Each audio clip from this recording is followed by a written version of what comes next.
As I mentioned earlier, we have a special 10-minute stretching routine to get you started right. I know Dr. Vera is ready to go, so why don't I clear the floor, make some room, and you can start stretching your way to health.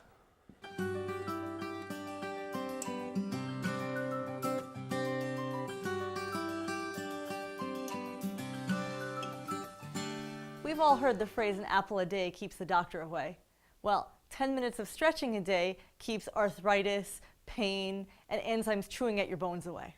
So let's go through a couple of stretches you can do and the 10 minutes you need a day to do them.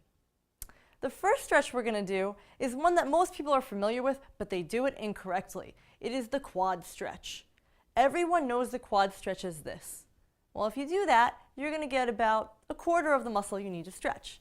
The best way to get the quad is actually to crouch down, and what you're going to do, put your hips up. As soon as you put your hips up, so you go from here to here, you're going to feel stretch here.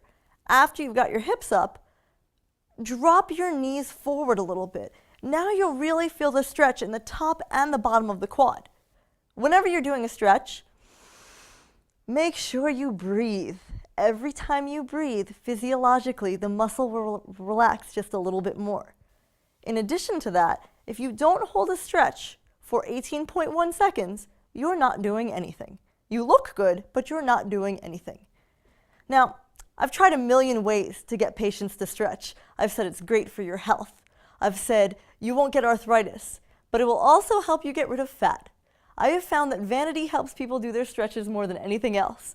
So yes, if you stretch, what's going to happen is a lot of the fat deposits that never get mobilized can mobilize, and you can also make leaner muscle. So again, here's the proper way to do a quad stretch. Hips up, drop your knees down, hold it for 18.1. In doing that stretch, what you're going to do, you're going to relax all these muscles, which can tilt your pelvis forward. Now, while we're down here, let's do my very favorite stretch to do. Now, in doing this stretch, all you need is an open door. So we're going to pretend that this is a wall and this is an open door. All you do, you put your leg up on the door, the other leg goes straight through, and you lie there. All you have to do is lie here with your palms up, and you're going to feel a hamstring stretch. If this is too easy, scoot yourself towards the door, and you'll get a bigger stretch. If this is too hard, scoot this way, and you'll stretch less. This is a good stretch to hold for about 30 to 40 seconds per side.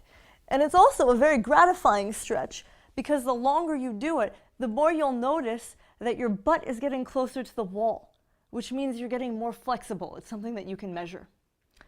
Now, I'll give you another little secret. If you stretch your hamstrings out, it decreases your lower back pain dramatically because when the hamstrings tighten up, they grab at the lower back. Let's move on to stretch number 3, the spine.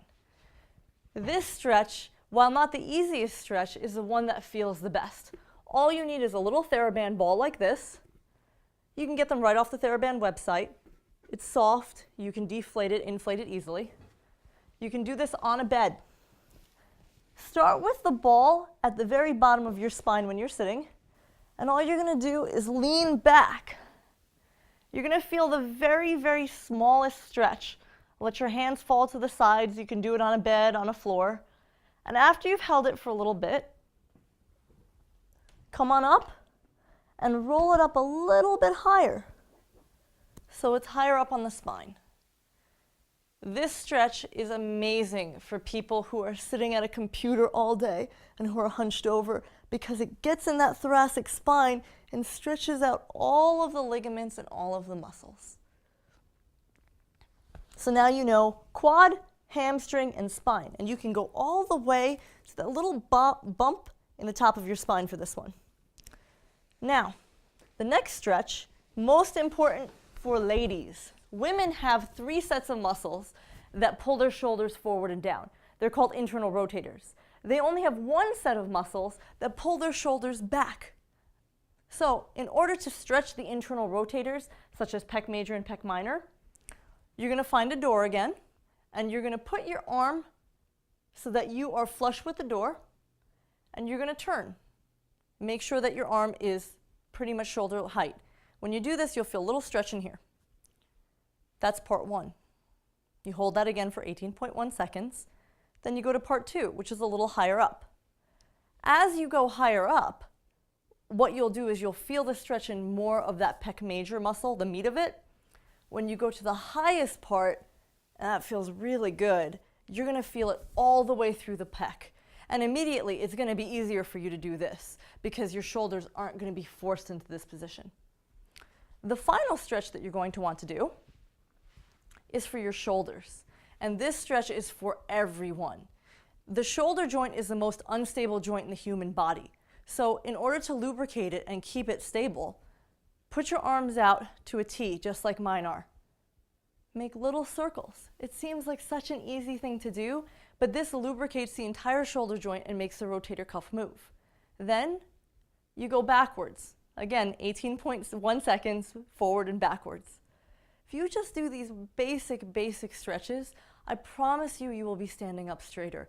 You will feel better. So give yourself that 10 minutes a day and get through your 5 stretches.